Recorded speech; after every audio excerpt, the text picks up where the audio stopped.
Hi friends, അസ്സലാമു അലൈക്കും. നമുക്കിന്നൊരു അടിപൊളി കസ്റ്റാർഡിൻ്റെ റെസിപ്പി തയ്യാറാക്കിയാലോ. അതിന് വേണ്ടി ഞാനൊരു പാത്രം അടുപ്പ് വെച്ചിട്ടുണ്ട്. ഒന്ന് ചൂടായി വരുമ്പോൾ നമുക്ക് 1 ലിറ്റർ പാൽ ഇതിനകത്തേക്ക് ഒഴിച്ചു കൊടുക്കാം. അതൊന്ന് നമുക്ക് ഒന്ന് ചൂടായി വരട്ടെ. അപ്പോഴത്തേക്ക് നമുക്ക് ഇതിനകത്തേക്ക് ആവശ്യമുള്ള പൗഡർ നമുക്ക് തയ്യാറാക്കാൻ ഞാൻ വേണ്ടി ഇവിടെ അര കപ്പ് പഞ്ചസാരയും 2 ടേബിൾ സ്പൂണോളം കസ്റ്റാർഡ് പൗഡറും കുറച്ച് ക്യാഷും പിന്നെ നമ്മൾ പിസ്തയുടെ മിക്സാണ് ചേർത്തിട്ടുള്ളത്. അതാണ് നമുക്കൊന്ന് പൊടിച്ചെടുത്ത്. അപ്പോൾ നമുക്ക് ഇത്രയും പൊടി ഇട്ടിട്ടുണ്ട്. നമുക്ക് പാലിന് ചൂടായി വരുമ്പോൾ ഒരു 3 ടീസ്പൂണോളം പൗഡർ നമുക്ക് ഇതിനകത്തേക്ക് ഇട്ട് കൊടുത്തിട്ട് നല്ലതുപോലെ ഒന്ന് മിക്സാക്കി കൊടുക്കാം കേട്ടോ.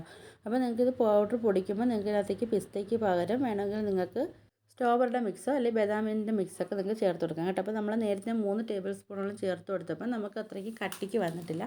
അപ്പോൾ നമ്മൾ പാലിൽ തീ കുറച്ച് വെച്ചിട്ട് വേണം നമ്മൾ ഇത് പൗഡറെല്ലാം ചേർത്ത് കൊടുക്കുക. അപ്പോൾ ഞാൻ ബാക്കിയുള്ള പൗഡറും കൂടെ ഇതിനകത്തേക്ക് ആഡ് ചെയ്ത് കൊടുത്തിട്ടുണ്ട്. അപ്പോൾ നമ്മൾ എന്നിട്ട് നല്ലതുപോലെ എല്ലാം കൂടെ മിക്സാക്കി നമുക്കൊന്ന് ഇളക്കി കൊടുക്കാം. അപ്പോൾ ഈ പരുവത്തിൽ നമ്മൾ ഓഫ് ചെയ്യരുത്. കാര്യം വെച്ചാൽ ഈ പരുവത്തിൽ നമ്മൾ ഓഫ് ചെയ്ത് കഴിഞ്ഞാൽ നമുക്കിത് കുറച്ച് കഴിയുമ്പോൾ നമുക്ക് ഫ്രിഡ്ജിൽ വെച്ച് തണുപ്പിച്ചെടുക്കാം. അപ്പോഴത്തേക്കും നമുക്കിത് വെള്ളം പോലെ ആയിപ്പോവും.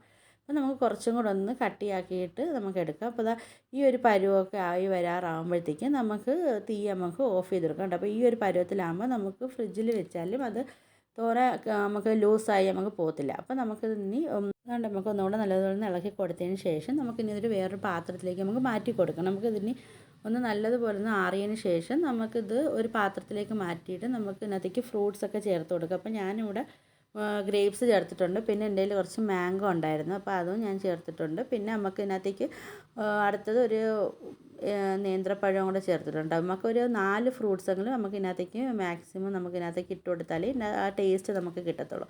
പിന്നെ ഞാനാണെങ്കിൽ കുറച്ച് മാതളവും കൂടെ ചേർത്തിട്ടുണ്ട്. പിന്നെ ഒരു ആപ്പിളും കൂടെ ചെറുതായിട്ട് കട്ട് ചെയ്തതിനകത്തേക്ക് നമുക്ക് ചേർത്ത് കൊടുക്കുക. ഇനി നമുക്ക് നല്ലതുപോലെ ഒന്ന് മിക്സാക്കി കൊടുക്കുക. അപ്പോൾ ദാണ്ട ഈ ഒരു പരുവം നമുക്ക് കിട്ടണം, ഈ ഒരു കട്ടിക്ക് കിട്ടണം. അപ്പോഴേ നമ്മളിത് ഫ്രിഡ്ജിൽ വെക്കുമ്പോഴത്തേക്ക് നമുക്കിത് വെള്ളം പോലെ ആയി പോകത്തില്ല. അപ്പോൾ ഇത് നമുക്കിനി ഫ്രിഡ്ജിലേക്ക് വെച്ചിട്ട് 2-3 മണിക്കൂറിന് ശേഷം നമുക്കിത് എടുക്കാം കേട്ടോ. ഞാൻ 2 മണിക്കൂറോളം വെച്ചിട്ടുണ്ടായിരുന്നു. ഇതുകൊണ്ട് നമുക്ക് 2 മണിക്കൂർ ശേഷം നമുക്ക് നല്ല അടിപൊളി ഒരു കസ്റ്റാർഡ് നമുക്ക് കിട്ടിയിട്ടുണ്ട് കേട്ടോ. അപ്പോൾ ഇതിന് നമുക്ക് സെർവ് ചെയ്യാം. ഇപ്പോൾ നിങ്ങൾക്ക് എൻ്റെ വീഡിയോസൊക്കെ ഇഷ്ടപ്പെടുകയാണെങ്കിൽ ഒന്ന് ലൈക്ക് ചെയ്യാനും ഷെയർ ചെയ്യാനും സബ്സ്ക്രൈബ് ചെയ്യാനും കൂടുതൽ ബെല്ലൈക്കൺ എനേബിൾ ചെയ്യാനും മറക്കരുത്. അടിപൊളി ഒരു ഫ്രൂട്ട്സ് കസ്റ്റാർഡ് ഇവിടെ റെഡി ആയിട്ടുണ്ട്. ഇതെല്ലാവരും ഒന്ന് ട്രൈ ചെയ്ത് നോക്കണം കേട്ടോ. നമുക്ക് ഒന്ന് ചില സമയത്ത് നമുക്ക് മധുരമൊക്കെ കഴിക്കാൻ തോന്നുമ്പോഴത്തേക്ക് നമ്മളിപ്പോൾ ഡയറ്റ് ചെയ്യുന്നവരൊക്കെ അല്ലേ, അപ്പം ഇതൊക്കെ ഒന്ന് നമുക്ക് ട്രൈ ചെയ്ത് നോക്കാം. അതാകുമ്പോഴത്തേക്കും നമുക്ക് തോനെ മധുരവും ആവുന്നില്ല. പിന്നെ നമുക്ക് ഇതിനകത്ത് ആവശ്യമുള്ള എല്ലാ ഫ്രൂട്ട്സുകളും നമുക്ക് കിട്ടുകയും ചെയ്യും. ഇപ്പം നമ്മൾ എല്ലാ ഫ്രൂട്ട്സും കൂടെ നമ്മളൊരു നേരം കഴിക്കത്തില്ലല്ലോ. അപ്പം നമുക്ക് ഇതൊക്കെ ഇങ്ങനെ ഉണ്ടാക്കി നോക്കിക്കഴിഞ്ഞാൽ എല്ലാ ഫ്രൂട്ട്സുകളും നമുക്ക് കഴിക്കാം. നമ്മളെ മക്കൾക്കും നമുക്കിത് ഉണ്ടാക്കി കൊടുക്കാം. അവർ നല്ല ആസ്വദിച്ച് കഴിക്കും കേട്ടോ. നല്ല അടിപൊളി ടേസ്റ്റ്. ഇത്തിരി വീഡിയോ ആയിട്ട് കാണാം.